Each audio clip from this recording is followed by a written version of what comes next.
In 1633, Japan closed its borders to the outside world completely. Its citizens wouldn't see a non-Japanese face again until 1853, and a child born of mixed race would be considered a demon. From these times rose a legend of a sword, of a swordsman, and revenge. The Blue-Eyed Samurai. On a cold winter day, at a roadside izakaya, our story begins. A samurai with a flat straw hat enters the izakaya.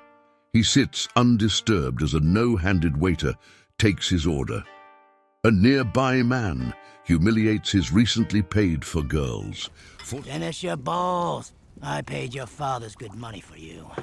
The brothels will pay me even more once you get some curve on you skinny country nothings. Eat! Little does he know, he's being targeted.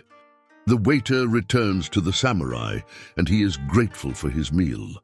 But as the waiter serves his next guest, his food is smacked away onto the grimy man.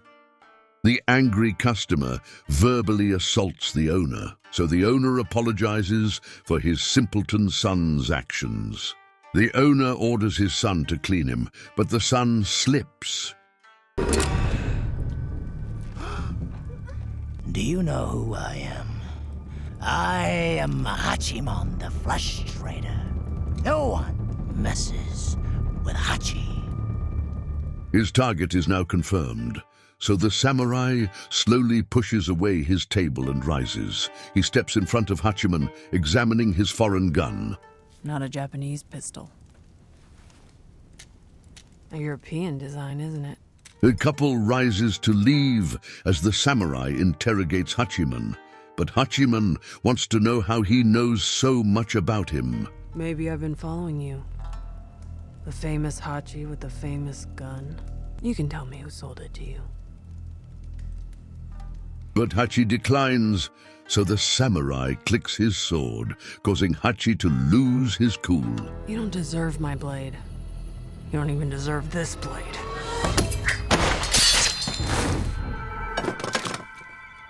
Hachiman screams, telling the samurai he can have his gun. But the samurai doesn't want the gun. I want to know who sold it to you. With nowhere to run, the flesh trader gives a name. Heiji Shindo! I bought it from Heiji Shindo! Heiji Shindo. But the samurai is not satisfied. Where is Heiji Shindo? But the man does not know. So the samurai tilts his glasses, revealing two cold blue eyes. He pushes the man away, but the man has more words. You dead-eyed, half-blooded demon bastard! You look like an unreal! The samurai departs, but not without an unexpected follower. The samurai makes his way through the snowy mountains of Japan, but on his way into the forest, he hears something.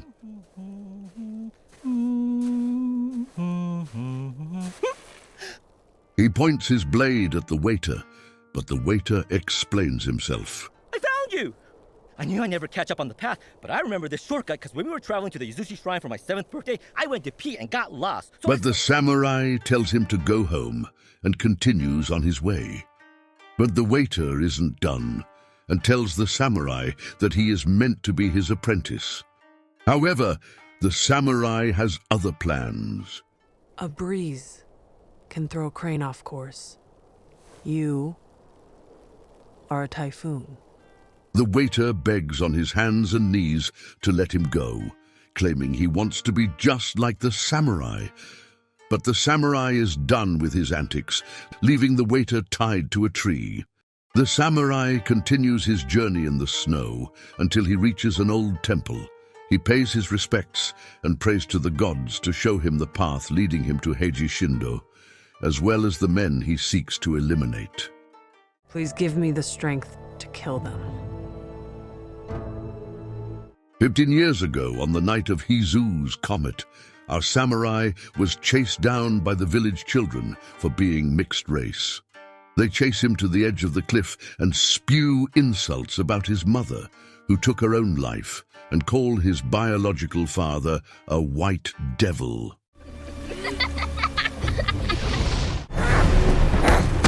The samurai fights the boys, oblivious of the meteor, with a bright blue contrail approaching them. But before the boys could kill the samurai, the meteor hits the ground a few feet away, making the boys run for their lives. A young samurai catches his breath, and soon he hears someone approaching. It is a blind, elderly man with a cart ready to collect the treasure from heaven, but it is too heavy for him. So, the samurai assists the man.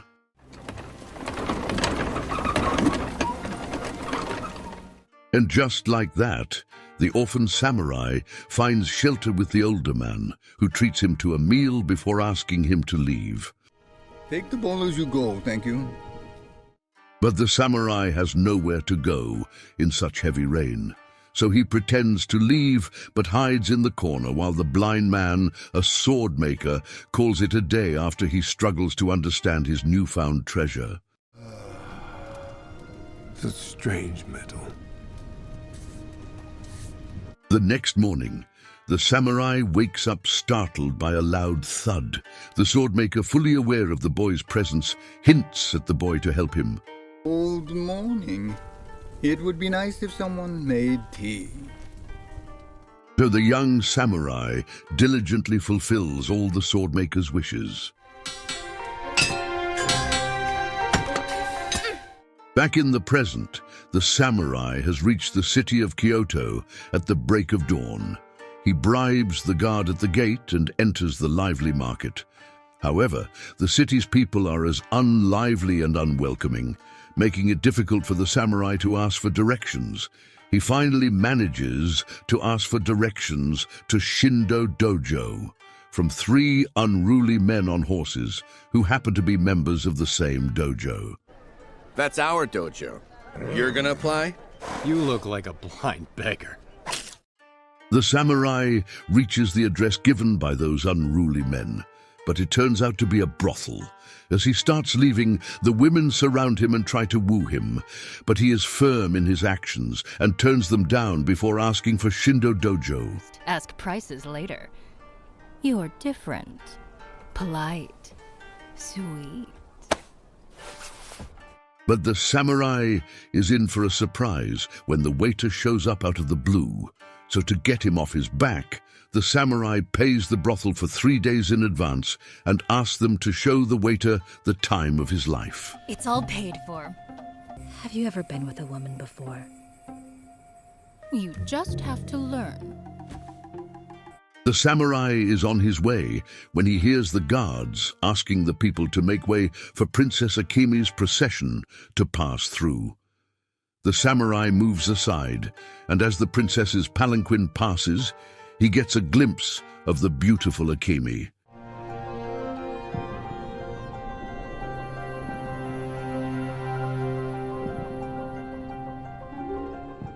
However, Akemi has more important things to focus on, so she rehearses her lines before speaking to her father. Her procession soon reaches the palace, and she's received by Seki, her tutor, who accompanies her to her father's chamber. When you speak to him, remember to lift your voice. Akemi begins to greet her father when Tomo, her half-brother, flings noodles at him, before running to sit on their father's lap. Their father laughs it off and subtly indicates he knows why she's there. When a farmer feeds his pig too many sweets, it must be slaughtered before it reaches full size. Akemi's father's words cut deep after he compares her to a pig in a farmer's analogy, a comparison meant to belittle her worth. The conversation turns even graver when he insists she marry an older lord for his wealth. Is that your price for me? Her outburst triggers her father's anger, mirroring Tomo's tantrums as he smashes objects around them in his rage. So would you rather be his wife or his whore? Akemi cannot win an angry battle of words, so she decides to take a softer approach this time and states that she doesn't want to go far away from her father. She insists he finds her a match nearby and wins him with her carefully chosen words. Perhaps I need a husband who knows the toil of life and battle as you have. Her father is reminded of the valiant samurai that Seki had mentioned, who also comes from a humble background. He pretends to forget his name, but Akemi quickly reminds him that the samurai's name is Taigen. Her father has decided on a proposition and promises to pay Taigen a handsome salary at the castle, along with Akemi's hand, if his reputation precedes him. I only hope he's better than I am at denying you sweets. Later that day, Akemi meets her lover Taigen and informs him about the good news. He said yes? Lord's daughter marrying the son of a poor fisherman. Meanwhile, our samurai reaches the Shindo dojo, but he is rudely dismissed. However, he states he has brought a message for the master of the dojo that he intends to deliver personally.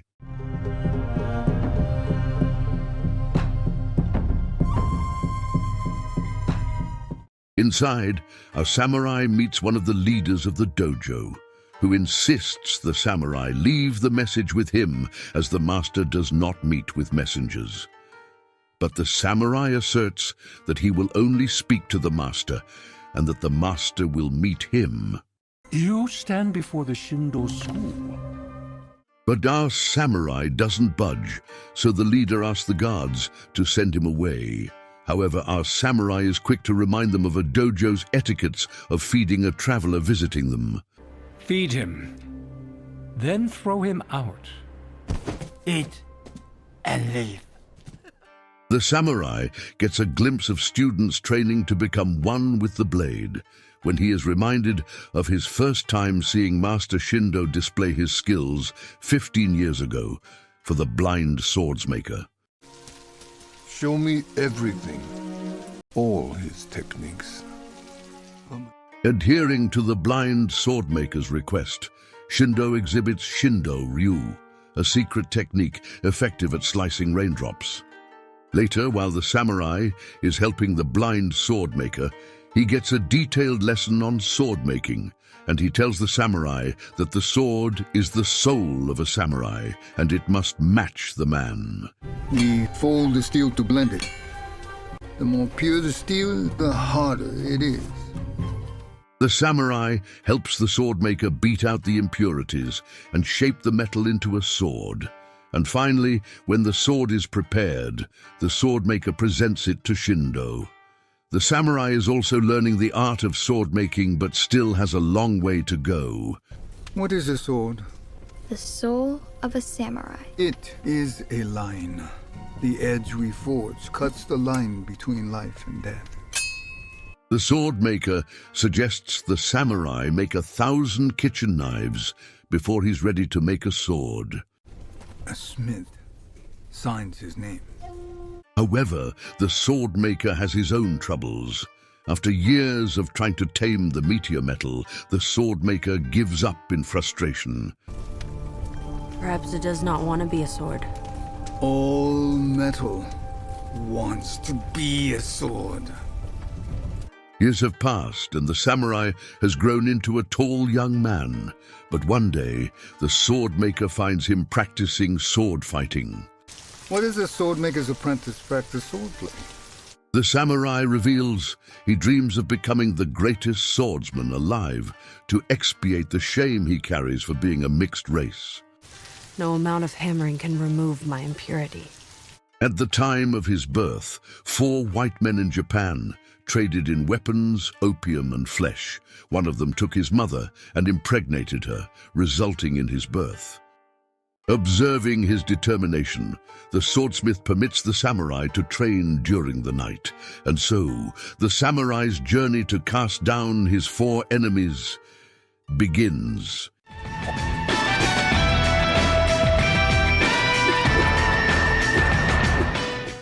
In the present, the guards shove the samurai, causing the samurai to lose his patience. This small act has a domino effect, resulting in the dojo versus the samurai, who calls their Shindo Ryu technique trash, and proceeds to swiftly take care of each one of them, beating them in their own game.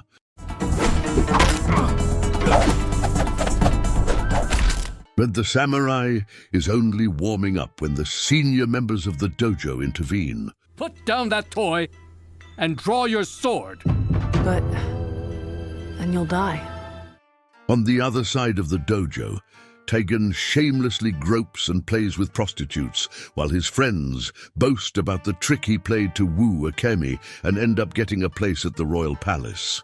His amusement is, however, interrupted by one of the members of the dojo, who tells him the problem they have run into. Who dares challenge the Shindo Dojo?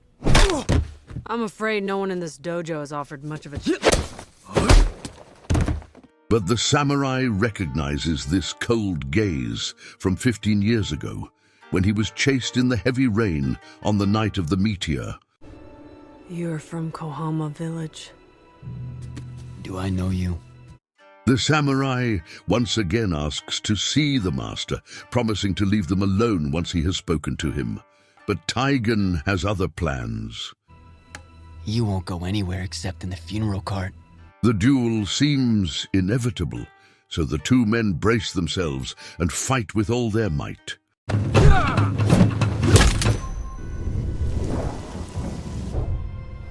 With hatred evident on everyone's faces, Taigen is handed a blade to finish off the blue-eyed devil who disrespected their dojo, refusing to acknowledge the samurai as a human.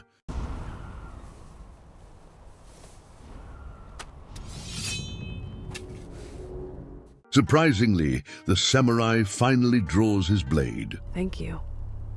No one has yet deserved my blade.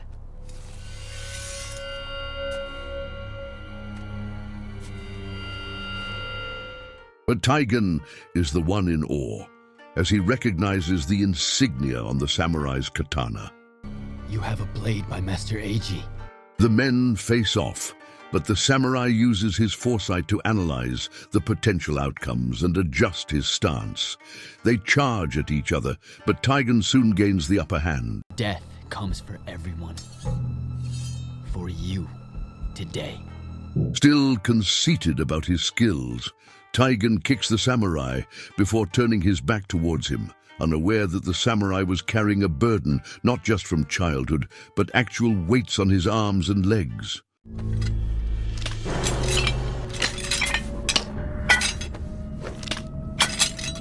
This allows the samurai to move swiftly, and in a matter of seconds, he takes Taigen down and is about to make his final move. But a voice stops him. You have a message for me. The samurai gets straight to the point and asks the master of the whereabouts of his brother, the black market merchant, Heiji Shindo. But the master is shocked at the lengths the samurai went to find his brother. Heiji Shindo is in the fortress on Tanabe Island, but you will never reach him. But that is all that our samurai sought, and as promised, he turns and starts to leave when Taigen mocks him again, unprepared for what would come next.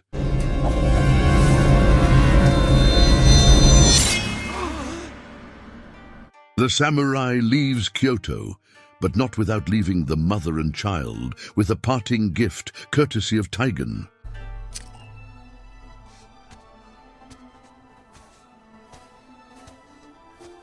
Having sustained injuries in the duel, the samurai finds a hot spring nearby and finds respite in washing his wounds in it. Meanwhile, at the dojo, it is the end of Taigen's samurai days.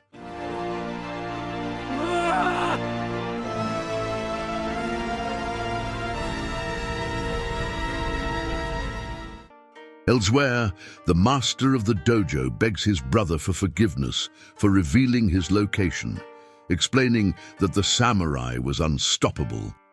But Heiji Shindo does not care for his pathetic excuse. They have realized they are dealing with a very strong opponent and will need to dispose of him quickly. To resolve their trivial dispute, a mysterious figure in the room has a solution. Send the 4 fangs after this samurai. And so they do.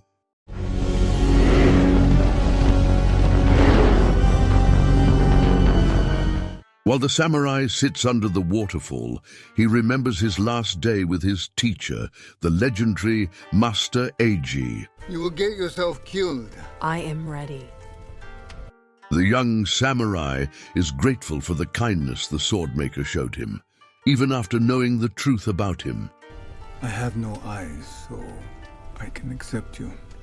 I will always be grateful to you, Sword Father. However, the young samurai has one more secret to delve into, but the swordmaker stops him from saying anything. You came to me as a stupid lost boy. If you insist on leaving now, it will be as a stupid lost man. But the swordmaker loves the samurai like a son, so he asks him to take a sword before he leaves, though little does he know, the samurai has already prepared a sword that resonates unlike any other metal, because it is the final product of the space treasure. With the same sword lying nearby, the samurai relaxes in the hot spring, but he hears something and jumps out of the water, only to find the waiter standing before her. And with that, the secret that the swordmaker refused to hear is brought to light. Peaches. And that brings us to the end of Volume 1 of The Blue Eye Samurai. Leave a comment if you would like a Volume 2, and remember to subscribe.